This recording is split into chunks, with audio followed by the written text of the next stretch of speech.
Marucha Exum Company Limited ဟာဂျပန်နိုင်ငံခန်းသေးဒေသမှာတည်ရှိပြီးဓာတ်ရိုက်လေမှုတ်ပုံသွင်းတဲ့ကုမ္ပဏီဖြစ်ပါတယ်။အဓိကထုတ်ကုန်တွေကတော့မော်တော်ကားပစ္စည်းအစိတ်ပိုင်း၊ဆောက်လုပ်ရေးနဲ့စိုက်ပျိုးရေးသုံးဆက်ပစ္စည်းအစိတ်ပိုင်းတွေအတွက်ပလတ်စတစ်ထုတ်ကုန်တွေဖြစ်ပါတယ်။ဝန်ထမ်း38ဦးရှိပါတယ်။အဲ့ဒီအထဲမှာ2024ခုနှစ်ဩဂုတ်လမှာအမှတ်1အထူးကျွမ်းကျင်လုပ်သားနိုင်ငံသား9ဦးနဲ့အမှတ်2အထူးကျွမ်းကျင်လုပ်သားနိုင်ငံသား2ဦးတို့ကိုခန့်အပ်ထားပြီးမြန်မာအပြင်ဖိလစ်ပိုင်တရုတ်ဗီယက်နမ်နိုင်ငံသားတွေလည်းအလုပ်လုပ်နေကြပါတယ်။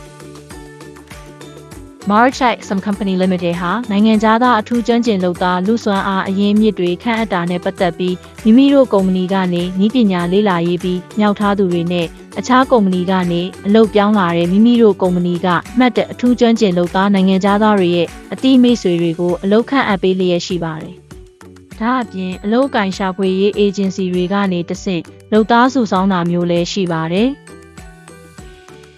Marucha Exum Company Limited မှာနိုင်ငံသားအထူးကျွမ်းကျင်လုပ်သားလူစွမ်းအားအရင်းမြစ်တွေအတွက်အဓိကတာဝန်တွေကတော့ပလတ်စတစ်ပုံသွင်းခြင်း၊တပ်ဆင်ခြင်းနဲ့စစ်ဆေးခြင်းတွေဖြစ်ပါတယ်။ဂျပန်လူမျိုးဝန်ထမ်းတွေနဲ့တန်းတူအလုပ်လုပ်နေကြပြီးခေါင်းဆောင်အဖြစ်နဲ့တာဝန်ယူလုပ်ကိုင်နေကြသူတွေလည်းရှိပါတယ်။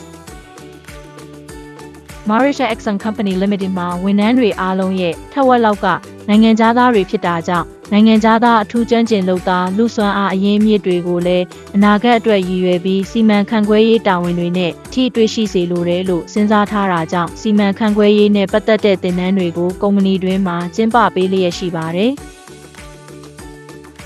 ဒါအပြင်နိုင်ငံသားအထူးကျွမ်းကျင်လုပ်သားလူစွမ်းအားအရင်းမြစ်တွေကိုဂျပန်ဘာသာစကားပုံမှန်သုံးစွဲသွားဖို့ပြောထားပြီးနည်းနည်းပဲဖြစ်ဖြစ်ဂျပန်ဘာသာစကားလေ့လာနိုင်မဲ့ပတ်ဝန်းကျင်မျိုးလှုပ်ဆောင်သွားပေးဖို့ရည်ရွယ်ထားပါတယ်။နောက်ပြီးအမှတ်1အထူးကျွမ်းကျင်လုပ်သားနိုင်ငံသားတချို့ကိုကုမ္ပဏီရဲ့ကုန်ကျစရိတ်နဲ့စီးပွားရေးနယ်ပယ်သုံးဂျပန်ဘာသာစကားသင်တန်းတက်စေတာမျိုးလုပ်နေပါတယ်။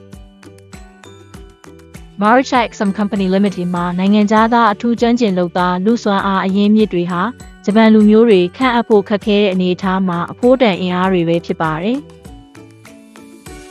အမှတ်1အထူးကျွမ်းကျင်လုပ်သားနိုင်ငံသားဖြစ်ပြီး ZUIXA နဲ့ Business Career Qualification ဖြည့်ဆို့အောင်မြင်ထားသူအတွက်အမှတ်2အထူးကျွမ်းကျင်လုပ်သားနိုင်ငံသားအဖြစ်ပြောင်းနိုင်ဖို့လျှောက်ထားဆဲဖြစ်ပါတယ်။အဲ့ဒီတယောက်ကိုစံနမူနာအနေနဲ့ထားပြီးတခြားအမှတ်1အထူးကျွမ်းကျင်လုပ်သားနိုင်ငံသားတွေဟာလည်းအမှတ်2အထူးကျွမ်းကျင်လုပ်သားအဖြစ်ပြောင်းပြီးအချိန်ကြာရှည်စွာဆက်လက်လုပ်ကိုင်နိုင်လိမ့်မယ်လို့မျှော်လင့်ပါတယ်။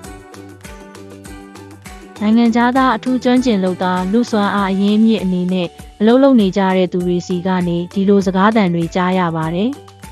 2023ခုနှစ်ဘဏ္ဍာရေးနှစ်မှာအမှတ်2အထူးကျွမ်းကျင်လုပ်သားစာမေးပွဲကိုအောင်မြင်ခဲ့တာကြောင့်ကာလရှည်အလုပ်လုပ်နိုင်မဲ့နေထိုင်ခွင့်ဗီဇာအတွက်လျှောက်ထားဆဲဖြစ်ပါတယ်။အမှတ်2ဖြစ်သွားပြီဆိုရင်မိသားစုကိုခေါ်လို့ရပါမယ်။ဂျပန်မှာမိသားစုနဲ့အတူပျော်ပျော်ရွှင်ရွှင်နေနိုင်ဖို့စ조사သွားပါမယ်။